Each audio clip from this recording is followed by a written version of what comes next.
All right, guys, we have Stud City here on the podcast for episode 2. How's it going, man? What's up, everybody? I'm pretty stoked to be here. I feel like it's always a great opportunity to take a podcast to talk about the one thing we all love, right? Lego. Yeah. Well, I'm so glad that you decided to join today. Let's just get right on into this. Why do you love Lego? Yeah, no, I that's a fantastic question. I feel like it's been asked quite a bit lately. Um, I was discussing with one of our buddies when we were on our travels here. His wife had asked like, "What made you love Lego, and what made you stay like loving Lego?" And I actually totally think it's different than the just like normal Lego brick. I think it's the community. Um, I love Lego. I love building Lego. I love the sets. I love the feeling you get after them, but the ability to find this community within Lego that just is so supportive and just loves sharing, I think has been the like mastermind culprit of like why I've loved Lego so much. If that makes any sense at all, maybe Of it doesn't, course. right? But building the bricks is just half the battle, I would always say. But the people that are within the community, like the conventions, there's just so much to do outside of just building Lego bricks. That I feel like some of the other communities that I was maybe a part of or in the past kind of dabbled in just didn't really offer that. Yeah, I would say that's definitely one of the strong suits. Um, Also, what's kept me around, having all those different experiences from Lego convention wise, to Lego live streaming, to just building Lego on my own side. I think that's basically where it started and is kind of just continue to grow. Like I've never got bored. I have never like woke up as like, maybe this isn't for me. No, every day like I wake up and I'm excited. I think that's the best way to say it. Yeah, I think I can say that too as someone who's been doing this for a long time. I think just being able to play with Lego or build Lego has just been a big staple of my life, and I'm assuming it has been for you as well. Yeah. So I think I'm really curious to know how long have you been collecting Lego? That's a great question as well. I feel like I'm not the standard person. I feel like a lot of people had Lego growing up, Lego as kids, right? They kind of like dabbled in it, had a dark age, right? And then like got reestablished into it. No, I am completely, maybe I'm gonna put myself different, but hopefully there's another someone watching this is also in the same boat as me. I never had Lego as a kid. I could count the Lego sets I had, which is alarming, and it probably wouldn't be more than the fingers on my hand. And I think one of them was the Hogwarts Express, like the second one ever made. If you guys can recall, I don't have a set number on hand, but It's from like I mean, 2010 or something like that. yeah, maybe even a little bit early. I always Or loved, okay, yeah, I think it was like 2008 or something like that. okay. But I always loved trains, was infatuated with trains.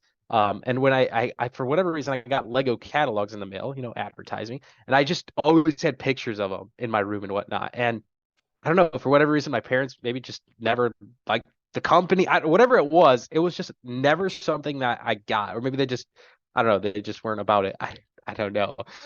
So that was kind of the first aspect. Like I never had Lego as a kid, and then I really had my life focused on football, soccer, like from an early age all the way until probably 19, 20 years old. It was like basically the only thing I've ever done. Um, and with that being said, it was kind of coming to an end at university. I did play at the Division 1 level. I was wrapping things up, and then you go from being indulged in that community and like training in the morning, midday, and at night, all your life revolving around it, to basically kind of being taken away, kind of being stripped away. It was tough. Like what I went through was very difficult times. I think a friend had bought me a Lego set, and we kind of built it together. It was actually Speed Champions. I'll never forget it. It was the McLaren Senna, Mhm. and I was infatuated with it. I loved Formula One still at the time. I loved, I was still a car fan and whatnot, but I wasn't just in love with like a Lego car, right? I think I was more in love with the Lego set. And then I bought that set, right? Or got that set, built it, we enjoyed it, took some pictures of it, and we ended up posting it online. And like it got a couple comments or some likes, and I was like, wait a minute, like the ticker started going off. I started buying more Lego sets, and it just kind of it was like uh, rolling down a mountain, right? The snowball gets bigger and bigger. Like one thing led to the next, and it truthfully just expanded farther than I could have ever dreamed. Yeah, Yeah. I mean, I would say because I've been in the Lego community for very, very, very long time now. Um, I think 11, 12 years. Right? I Wow. mean, long time. So I know that you're more relatively new to the scene and you grew really fast. And I think you caught a lot of people's attentions with that. Um, I have a few questions later that are going to address some of that as to Yeah, why I think that absolutely. was the case. Um, Absolutely. and yeah, so I think you kind of hinted at it a little bit. You said that you got that tick in your head. You're like, oh wait, this is something that I love. But when did you decide that you want to be like a full-on Lego content creator? Like full on content creation, I think I don't know if I'll ever get there. Even where I'm at now. I've made it pretty well known on the channel here. I stepped away from my full time to, focus on family, focus on the channel more, but I don't think 100% of my attention will always be on one thing. And maybe that's my downfall, right? But definitely a majority of it has been, content creation, the Stud City channel. It's definitely been a main factor in my life. When did that start? Probably be back when my YouTube channel hit like 1,000 subscribers. When I think I hit 1,000, I think the mindset shifted. Like, the ultimate goal was this right here. Like, Yeah, number flex on they flex they okay they you always say I was just numbers messing are with you. are no, of course, you always say numbers don't matter, right? But deep down, I always felt like this was a goal. Like Mhm. I would feel complete inside a little bit if we hit that point at some point in our life. I was like, that's what I want. That's what I envision. What do I need to do to get there? Maybe is it daily uploading? Is it, going to more Lego conventions, building more Lego, whatever it took. I felt like that was that. Of course, I think it was more on the aspect of, that's just the trophy at the end of the tunnel. I really focused more on helping the community as best as I can, and that was just like a byproduct of helping the community in my way that I could. Everybody does things for the community in different ways. I feel like I found something I enjoy and that I was particularly good at, and it kind of worked out. Um, yeah, does that make any sense? Yeah, of That's a course. long-winded answer, but Yeah, I think you mentioned something about, this not ever being like your full-time thing. I kind of have a two-question thing, but I want you to answer the first one here, which is this like your full-time job? Do you have another career? Like, what are you into right now for sure? yeah, no, I had mentioned it here on our channel not so long ago, but I was working full time right out of college. So it was actually just about exactly 3 years. I worked full time for an engineering firm, smaller company, which I have nothing good to say about them. They actually supported Stud City, which is really awesome. And they were truthfully an amazing company, and I enjoyed my time there. And I would not be where I was without them. With that being said, that's come to an end here in August of 2024, definitely shifting my attention more to Lego content creation full time. Hmm. But I know you had asked like what else do I do? No, I started investing kind of at an early age, and I kind of manage some of my own properties and investment accounts. Is kind of Awesome. where I'm gone. But yeah, that's just again a sliver of the attention span, right? Of course, I'm trying to grow that while I continue to grow Stud City too. It's kind of been the bulk of my time lately. Yeah. So I guess the second part of that question was going to be, where do you find the balance? I think a lot of the content creators I've talked to, it's very time consuming to run the channels and stuff. So, where do you find the balance in life with, you said family is a big part for you and running the channel. So how do you find balance between those two things? It's been very challenging, and I'm glad you brought that up, and makes me realize that I'm not the only one struggling. I feel as if I had to make sacrifices, and one of those sacrifices was stepping away from my full-time job position, which I thoroughly enjoyed. Like I love doing it. It probably wasn't my life passion, but the people and friends that I made through working, it was a sacrifice. I had to say, okay, well, I'm kind of more focused on the content creation side. Maybe I should step away from that. That's a lot of time, right? At minimum 40 to 60 hours a week. That's a sacrifice. So sacrifice is definitely one of those things to find balance. Family is another big one. I'm a little bit less fortunate. A lot of my family is still in Greece, as well as some family here. But I I feel like just having the FaceTime nowadays is super easy to stay in tune. But as far as visiting them, it's that has been a real challenge. But being able to still make videos, especially for the niche that I kind of do, whether I'm traveling or overseas, I think is definitely a little bit more of an advantage, where I can probably take a couple weeks and go see my family and still kind of produce content, which is definitely a real benefit, and I'm very fortunate. But it falls along those lines of balance. But like you said, I'm still struggling to find that balance day in and day out. I've been exhausted at times. That's just like, where does where does the content go, right? Like what am I making? What am I filming? What am I discussing? That's been a repeating cycle, right? You get exhausted, you need breaks. And it's just kind of revolving. I will say a huge thank you to my wife, stepping in and helping over the last couple of months. She's played a huge role in keeping my sanity and finding that balance, Yeah. and just and aiding from editing to thumbnails to helping find content to like brainstorming ideas. Does she have a full-time job or is she helping you? She was working full time up until our she stepped away in like August. Hmm. Now will she go back? It's a little bit uncertain at this point. She enjoys what she do. She might work part time or something like that and continue to just help the channel, uh, which I have been managing like by myself for all of these years, right? It Yeah. almost feels like I don't know. There's multiple ways to look at it. I watch some other content creators that are much bigger than me, and then they hire out a bunch of work. But like I find it that very much struggle to hand off part of that aspect, right? Like I like to be in control, and handing off, whatever it may be, a small part or managing Discord or something, whatever it is. Like I just find it very difficult. Like I feel like I raised this is my kid, right? Like Hmm. if that makes any sense. Oh yeah, That's no, just I absolutely yeah. understand that for sure. Yeah. Yeah. I think that's like a part of the pride that you take in having that sense of accomplishment. Like there's part of it where it's like when it gets too much, it's okay to release a little bit of it, but you want to feel like you have ownership of, this big thing that you're creating, and I think Right. that's just a natural feeling. Yeah. Um, No, that's it. yeah, so I mentioned earlier that I think there's a very specific reason to why you blew up as fast as you did. And you have had some absolute insane pictures, reels of these just mind-boggling collections, your Lego City, the Star Wars minifigure army. I mean, just laying it all across the pavement on the sidewalk. I mean, like those that got a lot of attention because people just saw them like, who is this guy? Where did he come from? How did he get this much? So like how do you even get that many like sets, that many minifigures? Are you selling them? Are you just collecting them for fun? I mean, it's ridiculous to be honest. Yeah. No, it's definitely the attention grabber, right? Like I Yeah. started posting that well into my channel, right? But have a huge advocate of growth for sure. I mean, that turns a lot of heads.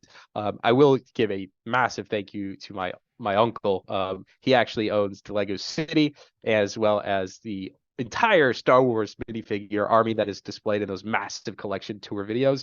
But he's pretty cut and dry in the aspect of he doesn't really want attention or whatever it means like that.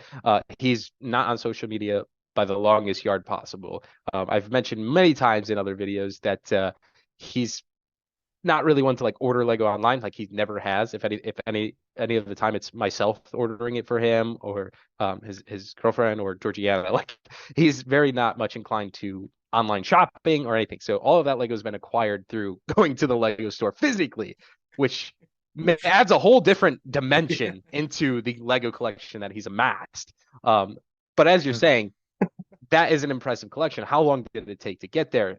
In short, he's been collecting for about 15 to probably 18 Yeah. years, somewhere throwing a ballpark number. As an adult though, right? As an adult, Yeah. right? He's That's a he different level of collecting in itself. Yeah. different level of collecting. It's not me collecting for 10 years in my early teens to Mhm. early 20s, right? So I definitely think that's a different Really. a different ball game.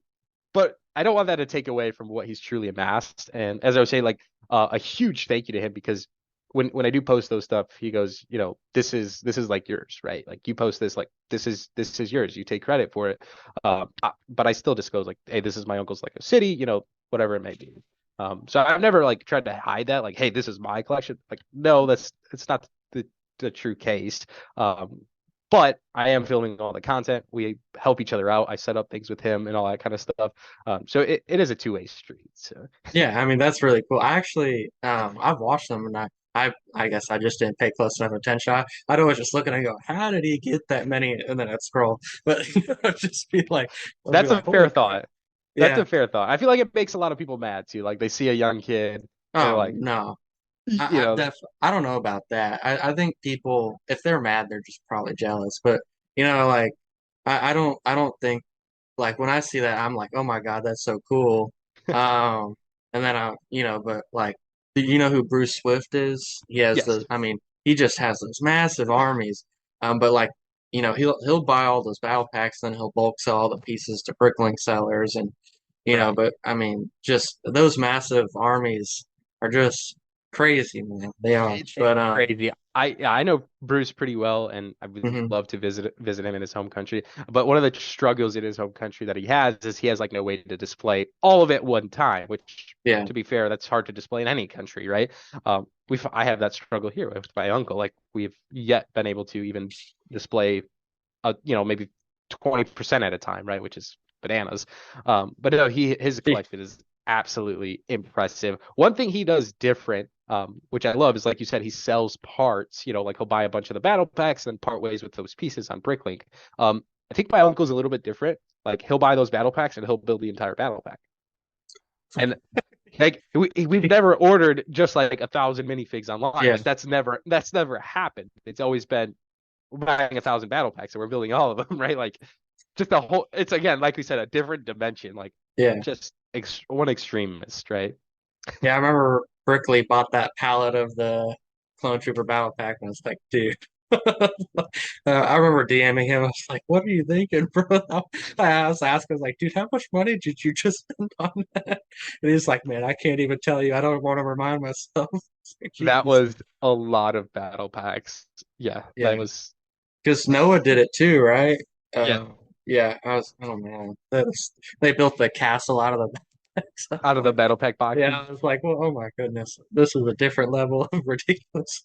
Yeah, Um, they're really trying to crush that army yeah, record, which is all props to them, man. I have a full yeah, support. I think they'll probably get there. They're pretty close already, but Yeah. um. So let's go ahead and transition. A lot of your content is focused on clearance deals and finding good deals and letting everyone, especially that I take advantage of that. I'm a Bricklink seller. I'm like constantly like, okay, what's the daily sale going like? So I admit you provide a legit service for the community. I'll literally say it like that, because I don't have the time to sit Yeah. there and dig through all the deals and stuff. So when you just narrow, it's like, hey, this is on sale, this is on sale. You literally post a story, you post a Yep. link to it, and I'm like, cool. If it's like a set that I have on my like part out list, I'll literally go and buy it. So I mean, I'm just actually taking a second to thank you for that. But what are some of your tips because you do this so much? What Right. are some of your tips for like? I think it's easier to find Amazon and online deals, but like when you're going on the hunt, I can speak from experience. Going to Walmart and clearance hunt, I mean, you can go for a whole day and you can only find maybe a few things. But what are some of your tips for like really making sure that when you're spending the gas money, spending the time that you're going to walk out with some good stuff? No, yeah, absolutely. First, I want to say thank you. I really appreciate the kind words, and it makes my day hearing that, it helps somebody Hmm. like yourself. And then feeding into your question, finding the Lego deals, and I think you're more along the lines looking for finding Lego deals in person, which is a whole different side of finding Lego deals and making it worthwhile for your time. Walmart, for example, some tips and tricks I would recommend are don't look where everyone else looks, right? You're going to have to get down and dirty. You're going to have to scan all the sets. It's just typical. There's been time in and time out again where I'm scanning a bunch of sets. We're not finding deals, right? What's going on? Well, Walmart tends to put Lego sets in many places other than the Lego aisle.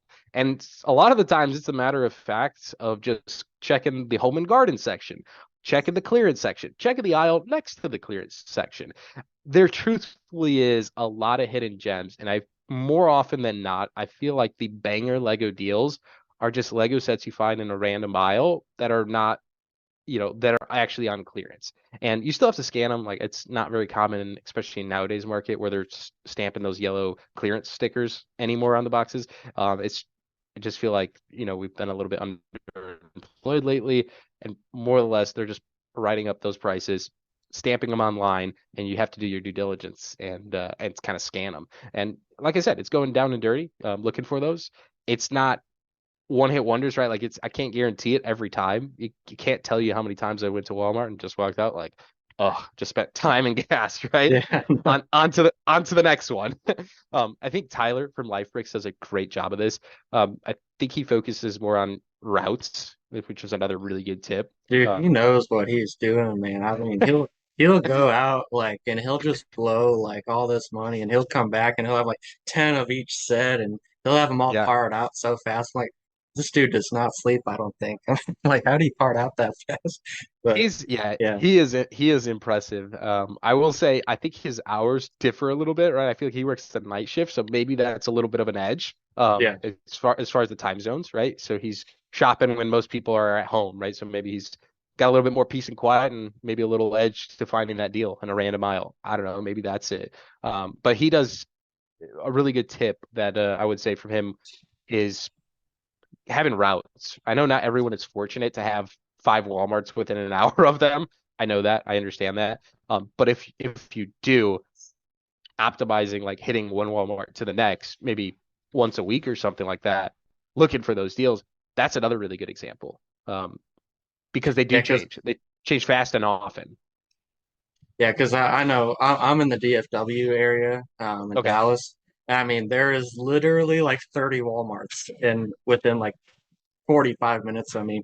So like I know I've been to just about almost all of them now to where I know which ones tend to like produce a clearance section or have good ones. So I think that's a great point. Making those routes like familiarizing like if you have that many Walmarts in your area going, this one always tends to have something good and versus this one never has anything, making sure you're just going to the ones that you think are going to have Yeah. something. Um, but yeah, I think a lot of people also might struggle with this. And I know for this, my fact, I live in a very densely populated area to where there's a lot of Bricklink sellers. There's a lot of Lego fans here to where, it's like a race too. Like I know when January comes after Christmas season, I mean, like I'll go there and there'll be like three other, I'm not even kidding, there'll be like three other people and they'll just have the Walmart app out and they're scanning. And I'm like, I'm not, it's like not even exaggerating. And I remember going last year was my first like real year of like, okay, I'm gonna really go get a bunch of sets. And like it was just like picked through completely. Like Wow. these guys know what they're doing. They're really quick with it. They're not on social media. They're on They're Bricklink. They're, just Bricklink. just regular collectors and they just go after it, man. That's another interesting, aside from social media, right? I've seen like a lot of people kind of by area that are just like, maybe in the closet sellers. Like they're not, maybe they don't even love Lego. They just sell on Bricklink. And I was like, whoa, like as a side job. Like that's interesting, right? Like how Yeah. many others are out there? And then, yeah, adds a whole different dimension there of just, having that competition level. I feel like one of my routes, I'm kind of in the Chicagoland area. Mhm. I head out east. So I focus on finding less populated areas to find those deals. Oh, yeah, Like absolutely. dri Yeah. driving towards Ohio, right? Like everybody knows the Ohio memes, right? Like Ohio's the worst state. Let's not Sorry, offend any of our Ohio my people. my wife's from Ohio, so I feel Yeah. inclined I'll maybe say Okay. that. Does she go to Ohio State? No, she went just over the border in Indiana, Uh, but gotcha. they support. They support. So, There you go. My family's from Indiana. Yeah. oh, really? Okay. Yeah. Yeah, that's where I'm at in Northwest Indiana, so really close to Chicagoland. But no, like you're saying, I think also focusing on those less populated, whether it's Walmarts or Targets, you're just a little bit better off. Better, you got a little bit more luck. I'm not a person that really believes in luck, but like you got a little bit more fortune coming to you on your side, at least just in my experience. Yeah. And then another one that I hit the absolute walls this year was, well, oh, I've had a couple Walmarts that I found that were going revamping or like renovating. Those were just real heavy hitters. I think I was finding like Lego Star Wars, so it's like 80% off, like Oh wow. just crazy. So if your Walmart's ever going to be going through a revamp or a complete store gutting, whatever it is, even one that's nearby, I think is worthwhile to go. I actually Yeah, went there every day for like 2 weeks because it just kept going lower and lower. that's some consistency. There you hmm go. Yeah, that was February this year. That was crazy. Yeah, so um let's get into this. So, we just addressed some of the balance. I mean, you're going and hunting the clearance deals. So, what's a daily routine looking like for you right now? Yeah, absolutely. Pretty early mornings. I feel like I'm up at 6 every day. Um, the boring side of things is I read for about hour, more on the finance side. Um, then I handle some of my portfolio stuff, my investment sides. Then kind of get into checking up Lego deals. I will say I check Lego deals first thing when I get up in the morning. Let me throw that in there just to see what's going on so I can start processing and thinking for the day. And I would say by like 9 a.m., I'm like fully engaged in creating content. From 9 a.m., truthfully, maybe a little 30-minute lunch thrown in there. Filming, editing, whatever it may be. It's really focused on Sun City, and at that point, I'll take another break, walk my Stella dog here, and me and Georgiana will kind of plan out dinner and whatnot. And then at that point, I feel like there's a flux between like 1:30 to like 4 o'clock. I leave open for whatever's revolving, right? New things that are always coming up. Nothing really set in stone. And then leading into like a dinner at like 6 o'clock. And then after that point, more content creation side of things. Back to filming. At that point, I'm probably thinking of another video, or I'm thinking of whatever it may be. I know there's always something. Yeah. Um, and then trying to wrap up probably by 8 o'clock each night. That way I can focus some time with Georgiana. And I will say weekends have been like I don't consider like a weekend a day. Like every day is the same. You know what I'm saying? Like it's not like, oh, you have a day off. Like that just doesn't happen. It's like, oh, it's Saturday, right? Like, most of the world it's a weekend, right? Like, no, I'm up at 6 a.m. I'm going for a workout. I'm, still looking at my portfolio, whatever, trying to manage whatever I can. And then back to content creation, which I look forward to it. Like I wake up every morning and I'm like, okay, I'm excited. Like, and I think that's the beauty of it. Having a daily routine has definitely helped. Not having a daily routine has been more hurtful than helpful. Hmm. Definitely pick a daily routine that you can one find sustainable. So don't make something like I'm gonna film content for 8 hours every day. Like I feel like that's not attainable, like Yeah. sustainable, right? You might be able to do it for a week, right? But like find something you could do every single day and you will enjoy. And I think you're far better off, even if it's less time. If that, like less time doing it, but you could do it every day. I think that's a true winner mentality. I think that's Yeah, I where think I think you got. consistency is better than working like really hard for 2 days and like not really working for 3 days, then working really hard for 2 days. Like I think for me, I own two businesses. I'm trying to get the channel running. I'm going to college. So, I mean, I manage a lot of stuff too, and I think Yeah, that's definitely a big part of for me is making sure that I don't kill myself every single day, get everything that needs to get done that day done, and just move on to the next day. I think is a big part for yeah. me as well. But so I'm actually not entirely sure if you are or aren't. Are you a Lego Land member? I Yeah, couldn't. I You I are? am. Okay. I am in the Lego Ambassador Network. So what is that like to be in? Right? Can you give me a little bit more on that? Yeah, I'll say I'm fortunate. I I love the land. There's so much opportunity, and I think it's truly an amazing thing. I know a lot of times, not a lot of time. I feel like there's times where media looks at the worst of things, which is hard, especially from the mentality side. It's like, oh, he's getting this Lego set for free, right? Like, how am I going to take this creator serious, whether it's me or someone else? I see it day in, day out. And sure, we're definitely fortunate. We get some free Lego sets time and time out. But truthfully, we are putting, like everyone else, we are putting a lot of time and effort. And I think more along dedicating a livelihood to Lego. And I think that's like the underlying like statement that's being missed. Like we are definitely dedicating a major portion of our life to Lego. Like that has become a part of us and who we are. Not saying that, like, for example, you're not in LAN, that's not you. Um, maybe push for being in LAN, right? I don't, maybe that's the next step. I don't know. But I feel like that's one aspect of it. Many other good things from the Lego Ambassador Network that I really do enjoy more or less is just meeting more people, having that community, having that engagement with the actual Lego group. Sure, you get access to early information, but I feel like we live in a day and age where the Lego leaks have been just well before LAN releases, right? Like Yeah.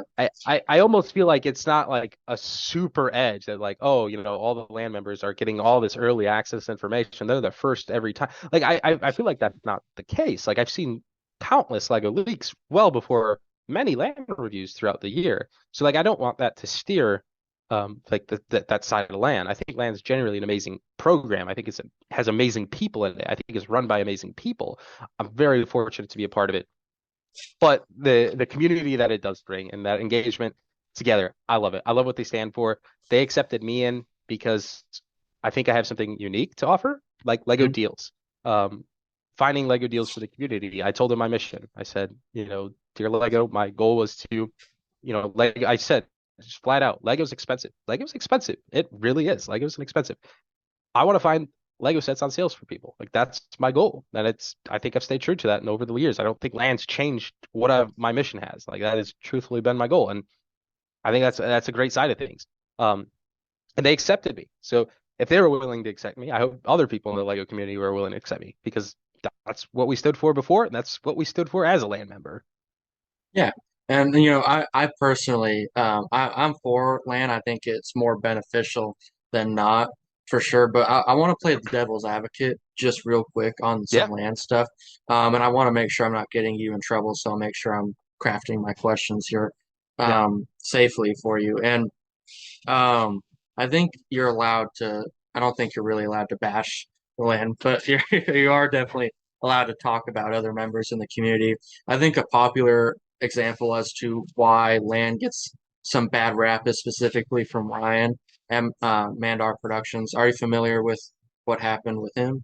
I'm not too familiar. I feel like that was like, I was just picking up in the Lego community. I do remember him live streaming. I remember it was like I got kicked out of LAN. At the time, I think I just found out Mhm. what LAN was. Like if that puts you Yeah. any perspective Okay. on where I was as a Lego creator. So yeah, go ahead. Yeah.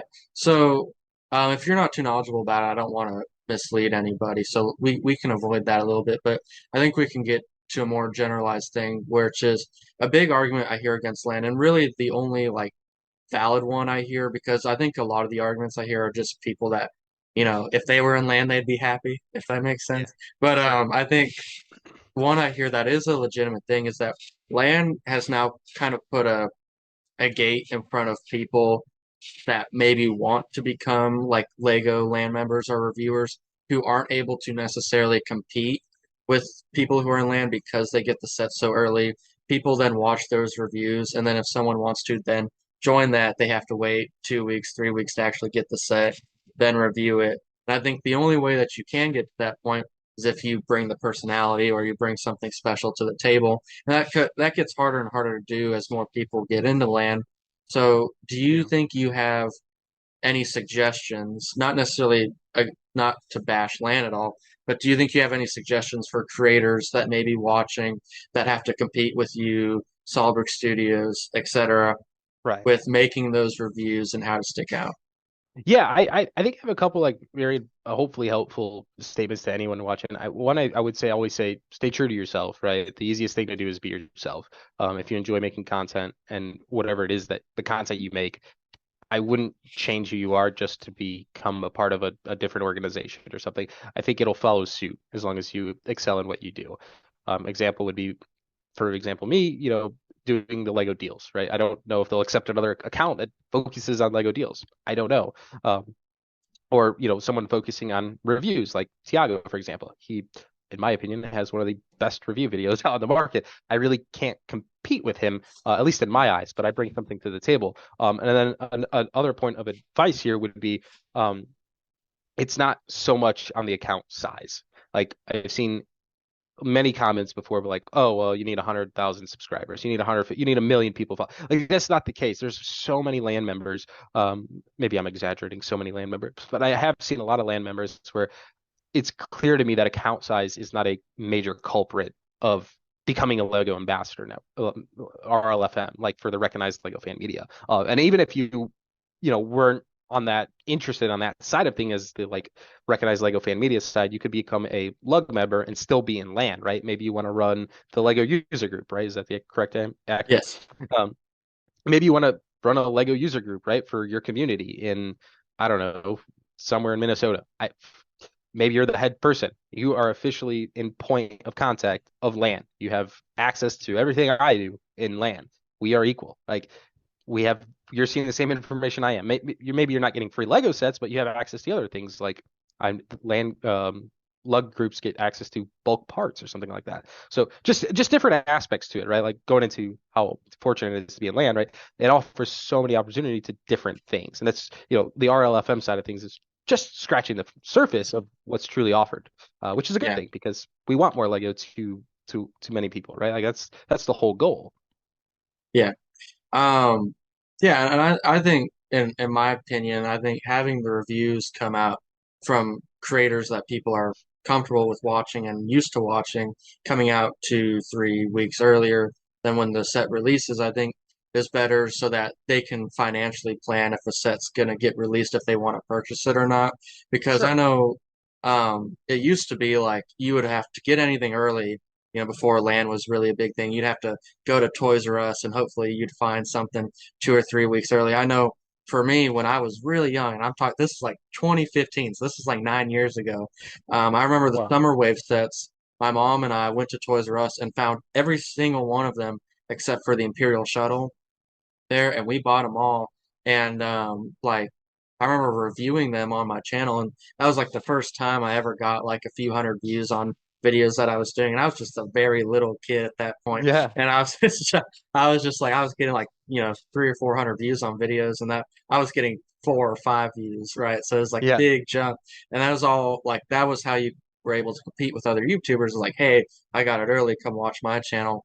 But I think like looking back at it, it's like I would have, people would much rather watch a Solid Brick Studios review of that set versus a 10-year-old kid that's like, hey, look, I got it. yeah, But I think that's just, my competitive nature, like sees that as like that's a better quality product, and yeah, I think it's better that it's controlled instead of just, yeah. whatever And they and draw. there's still times, right? Like here's a good example in the U.S. Kohl's, the Yeah, retailers. They often put out sets really early. And I've seen there's like I can name probably 3 instances just this year that come to mind that they received sets early before like LAN members were able to post about it. And I saw countless reviews from many accounts that normally wouldn't have the first review. So it's not like you're just cut off. Like say you wanted to do like a reviews, it's not like you're left in the dark, right? You're cut off. There's still many opportunities out there to kind of get yeah, your head in the game. And then being first is sure it helps it sometimes. Like I can't neglect that. But being first doesn't always mean you're going to get entitled like to a lot of views. Like another, yeah, you brought up Ryan from M&R Productions. I think he's a great example here. He's niche down. He's obviously a Star Wars Lego content creator. A lot of times here in the last 3 months or so, he's posted review videos on Lego sets well after embargo dates from LAN, even after set releases. and And he'll those get the most views. Yeah, and he has the most views. If you type in that set review, it is the first video that pops up. And maybe that's a one-off example. You're like, hey, that guy's like uber famous in the Lego community. yeah, I Sure, will say look out that there. he's been doing this forever. So, I mean, people care about his opinion. I Sure. don't think, like, I know there's a guy named Champrix who, like, he has a few hundred subscribers, but he genuinely has some of the highest quality reviews I've seen. And I mean, Well, they're really nice, but he gets no attention at all. And it's simply because he gets them when they come out, and just no one's going to really watch it because there's already 20 other options. Right. So I mean, I see that, but we'll go ahead and move on from this topic. I don't want to beat a dead horse. I Yeah. just wanted to get your thoughts on it, honestly, No, if you know what your I thoughts were. And yeah, I love the um, subject. It's an interesting one. yeah, and so I'm gonna get into a little bit more of a fun one here. So I'm you recently moved, from what I can tell. So what's it like moving all that Lego? I wish I could say it was the only time I moved, right? Like I only had to move it once, but it simply was not the case. I think I ended up moving 4 or 5 times within the last like 4 or 5 years between like Mhm. university and like moving back home and all that good stuff. Um, it was an absolute nightmare. This was like truthfully the last time I feel like I had to move. So like I had to move everything. Like, wherever I had Lego stored, whatever house I had Lego stored, like everything was coming with me. It was an absolute nightmare. Yeah. It, I think what I'll say safely, like all my modular buildings and all my built Lego sets got moved with, I can't name anything that got like destroyed, which is great. But the amount of trips I had to take to like safely do it, and not that I didn't trust anyone else doing it, I was just like one of those things like I'm just gonna do it myself, right? Like after work at the time, I'm packing up a bunch of boxes, I'm gonna start moving, get them ready at the door, and then I'll move them over whenever. It was truly, truly difficult. At some point, I did have my wife's family actually came out here and helped us move from the other house here, and I couldn't have done it without him. Like in all truthfulness, like it was a whole like 26-footer U-Haul Oh wow. packed to the rim. And maybe it wasn't all Lego, but there was so much Yeah, so much Lego. it's a lot. Yeah. I've had a lot of commentary like, what do you suggest? And moving on Lego, take your time. At the end of the day, tomorrow's another day. You won't hear that come from my mind a lot of the time, but don't stress out. Don't rush it. Just have some fun with it. Like don't freak out. Tomorrow's Monday, right? Like Mhm. don't worry. It'll happen. Yeah. Don't try to do it all in one day. And I wish I told myself that when I was moving, because Well, I, there I you go. I push for the one day type Oh thing. wow. Yeah. I think you have too much to do in one day. That's a lot. It But was it was an utter nightmare. On top of that, like I moved everything here and then put it in the basement, which was an unfinished basement.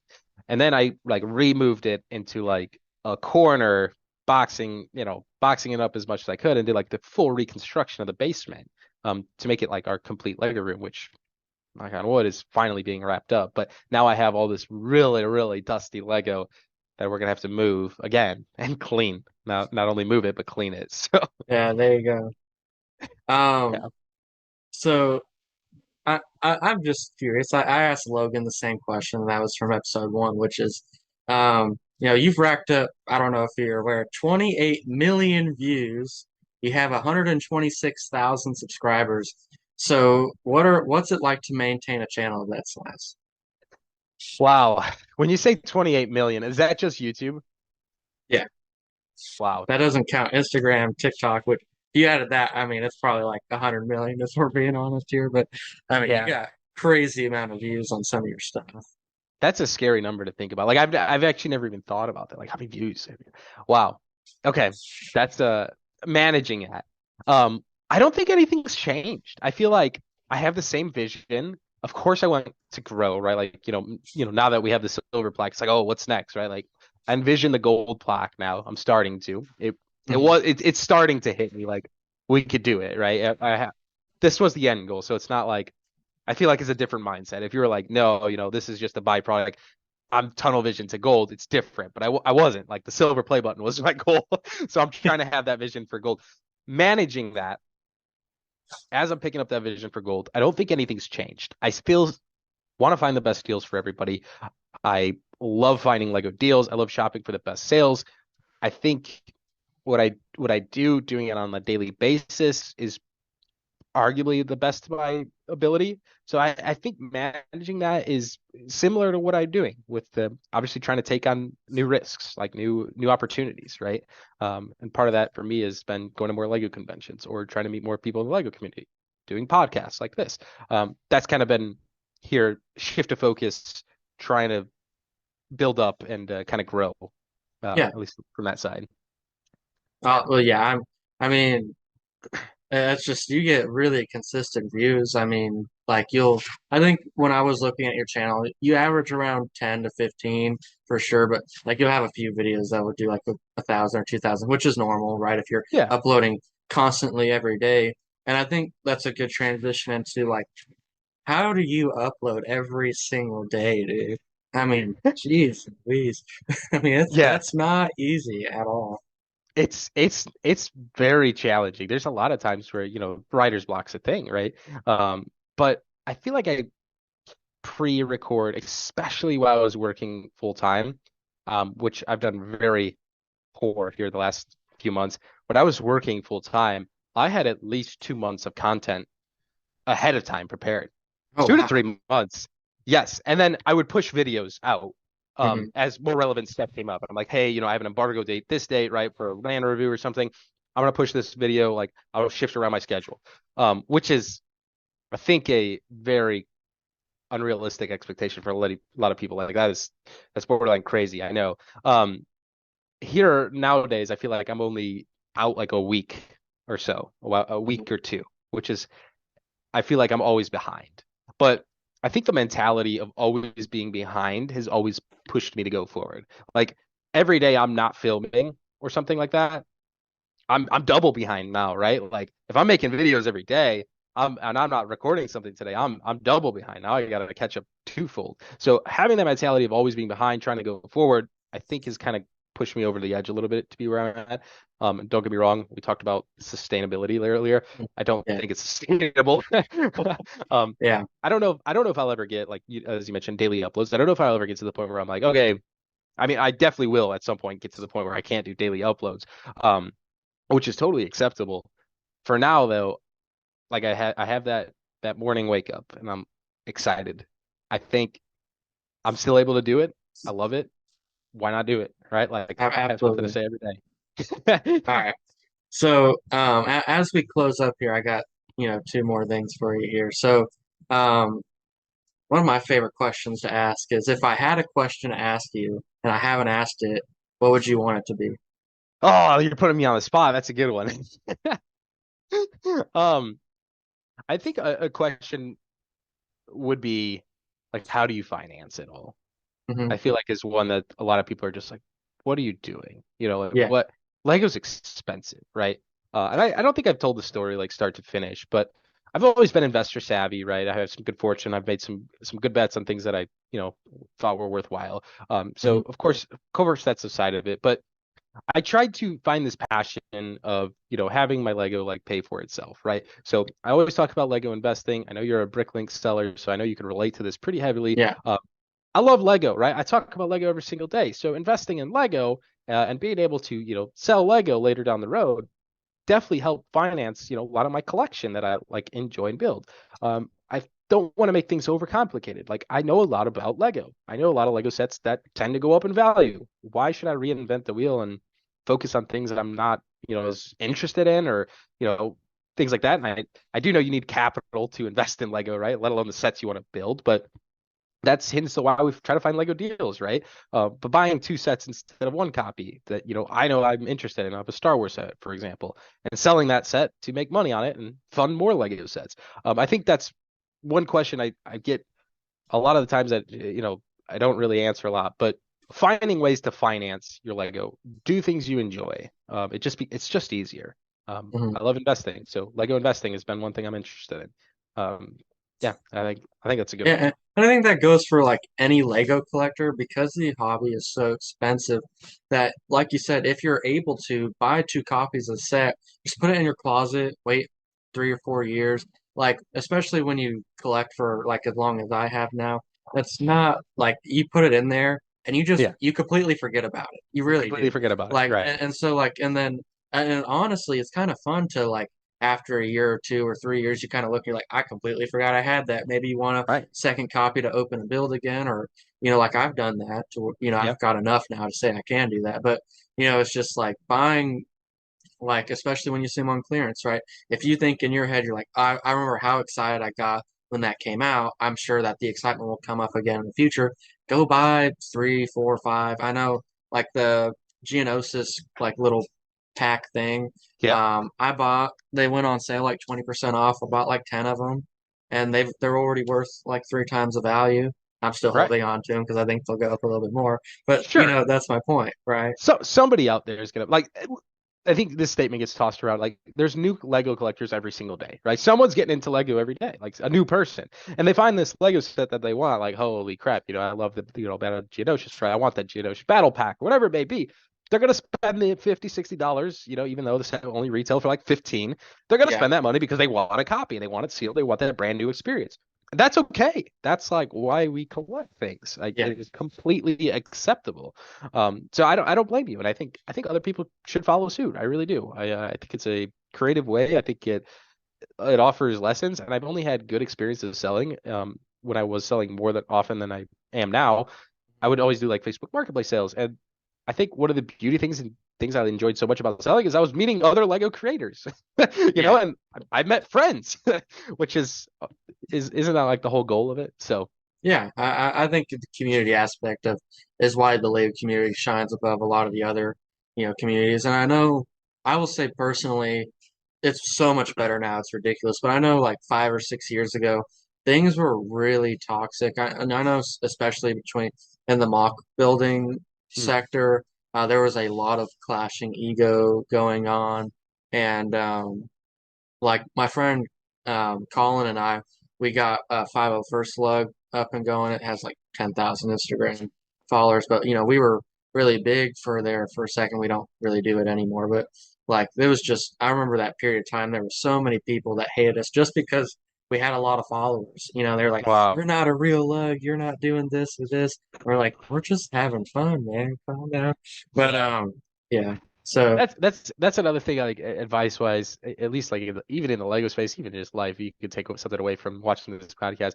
You, player X doesn't have to lose for you to win, and I think absolutely. that's something a lot of people don't understand. Like Stud City doesn't need to fail for another channel to succeed, and take that with you as much as you can, because it's the truth. And if anything, supporting other Lego creators, watching their videos, watching the reviews, leaving a comment, leaving a like, is only beneficial. Like It goes a long way too to it do that. it goes a long way. Yeah, yeah, Well, absolutely.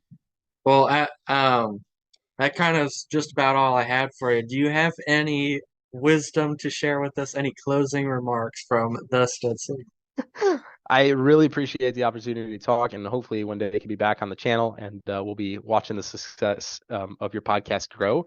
And I guess my one advice to you guys is don't forget to swipe the card. Swipe the card. There you go. All right. Thank you so much for joining us, and we'll see you around. Likewise, thanks so much. Thank you.